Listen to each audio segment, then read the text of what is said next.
Management TV. Today we're once again with Philip Kotler. Phil is the world's most renowned expert on marketing. He is the creator of the field and has written over 50 books, 10 of which have been in the last 5 or 6 years, and has recently published a book on Marketing 3.0. And we're going to learn about it with him today. Thank you very much, Phil, for being with us today. Happy to be with you always, Eduardo. Marketing 3.0, what is it all about? Well, let me give you a preview. Yes. It turns out that I believe most companies are in Marketing 1.0, which I will explain. A small percentage are in 2.0, and a few now are in 3.0. And by the way, no company should jump from being 1.0 to 3.0. They better crawl before they get to that stage if they want to get to that stage. A Marketing 1.0 company is doing the job, a good job. They are being efficient and profitable, making something for a lot of people. However, some companies have decided to learn more about who they're selling to. Okay. They move from just making and selling a good product to understanding their customers with big databases and watching movements in their customer fans and so on. And that is 2.0. And 3.0 goes further than that. 2.0, if you were to describe it with one word or one concept, what is Marketing 1.0? Well, 1.0 is appealing to the customer's mind wherever you can find customers. Okay. And 2.0 is appealing to the customer's heart by knowing a lot about the customer and trying to get closer to serving the customer. Okay. And now, yes, Marketing 3.0? And Marketing 3.0 is about knowing the customer is more than a person simply interested in a product that you're providing, but is a person who has concerns. Because the world is kind of getting more and more unstable. There's the question of, will the planet run out of resources?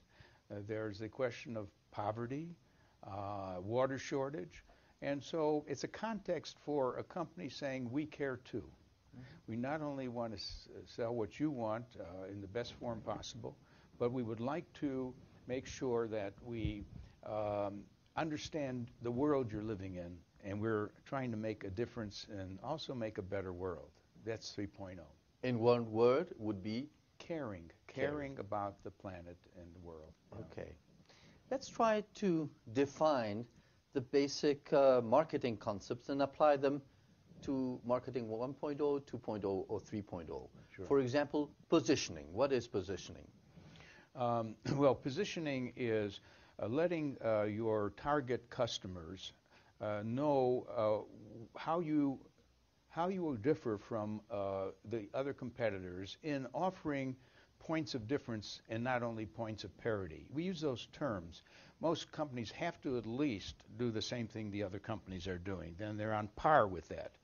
But you take a company like Starbucks, they're not only make sure that the coffee is fresh and that and it delivers what coffee should deliver, but they add much more. They're positioned as giving a finer coffee, more types of coffee, and a whole experience in a place where you're going to enjoy the moment of coffee. That's positioning. Segmentation. Segmentation is the recognition you can't serve everyone with equal satisfaction. I'll give you an example of that. McDonald's believes in a thing they call brand journalism. That is, they stand for this idea of QSCV. Let me explain. Their formula is always quality, service, cleanliness, and value. QSCV. But you know, what they should really emphasize differs from whether they're trying to reach the teenager, they're trying to reach the mother of children, the senior citizen. And so within the QSCV, they have a different but consistent message with the QSCV for each segment of the market. In both positioning and segmentation, the difference between Marketing 2.0 and 3.0 is to add those dimensions of caring society and planet? Yes, right. When you're a 3.0, you also have to be a 1.0 and 2.0. They're addition more pillars to your marketing strategies. By all means. Okay. Don't become good at 3.0 without being good basically with your basic product and your customer understanding. The marketing mix. Yes. The 4 Ps. Yeah. Is it still a valid concept for the marketing 3.0? It is definitely still the basis of any brand plan. But there's one addition now called co-creation that was missing. Namely, the 4 Ps is what the company does on its own to set the product, features, the price, the place or distribution, and also the promotion. But you know, in setting those things, they ought to engage their customers who really love them. Let's assume that some companies have customers who love them. Companies like, for example, Harley-Davidson, where people who drive motorcycles, they often say, Harley, could we help you? You're making the next motorcycle. We have some ideas. Can we hang around? We don't want to be paid. We just want to join you. What are successful companies doing to co-create with their companies, with their customers, sorry? They're basically building a love affair with their customers. And I can say more about what we've learned about that. It's not only in a book, Love Marks, but there's a book called Firms of Endearment that have taught us how to turn on your own customers as well as your employees. There's a lot involved in getting closer to your. There's a thing we call crowdsourcing. It's a term used in a book called The Wisdom of Crowds, which say that there are a lot of people out there who would like to participate in your company in one way or another, and not only in what your product might become, but also what your advertising might become. Wonderful story about Doritos, which is a snack food like a potato chip. They decided not to use their advertising agency to develop a new ad campaign. And they said to all of you people who love Doritos, any of you who want to create a campaign for us, an advertising campaign, please send it to us. We will choose the best ones and reward you for it. And not only that, the very best one will be used for our next campaign, which means that they're bypassing the ad agency, and they ended up with a brilliant campaign that no ad agency would have probably, with its narrow interest in a few concepts, have come up with. That's crowdsourcing, getting the crowd to join you, or it's co-creation with your fans. That's a great example on one of the 4 Ps that would be the promotion. Yeah. Let's take on the product side. Yeah. How can you invite specifically your customers or customers to design the product with you? Well, you know, it's been done for a long time within the B2B world, the business-to-business world. Any business firm that's making a technical component will go through an alpha and a beta test. Now, the alpha test is to make sure that the component works, doesn't break down inside the company using your own scientists.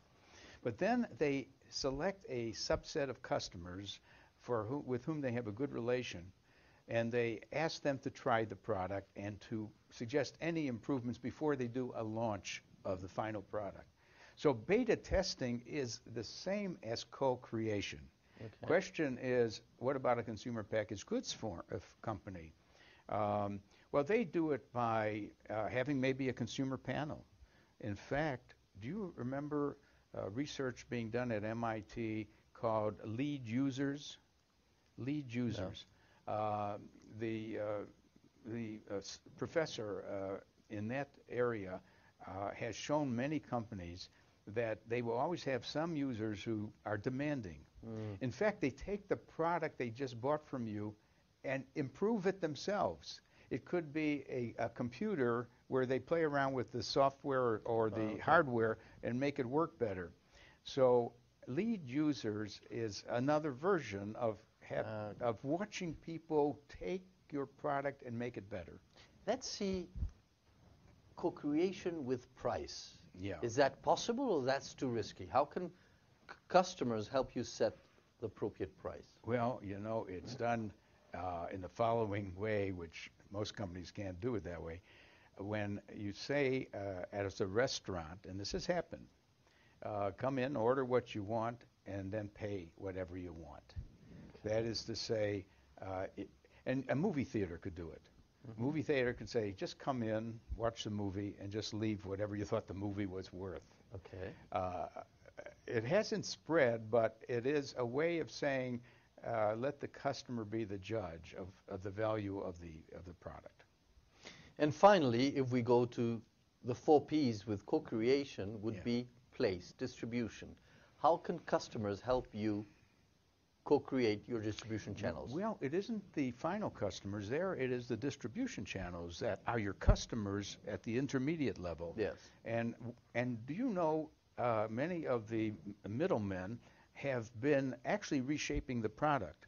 The history of Walmart is telling a toy manufacturer their box or their package is too big for the shelf, and almost giving the design for a better box or package, or actually saying we won't accept it at that size. Go back and so on. So I would say that is co-creation with your distribution system.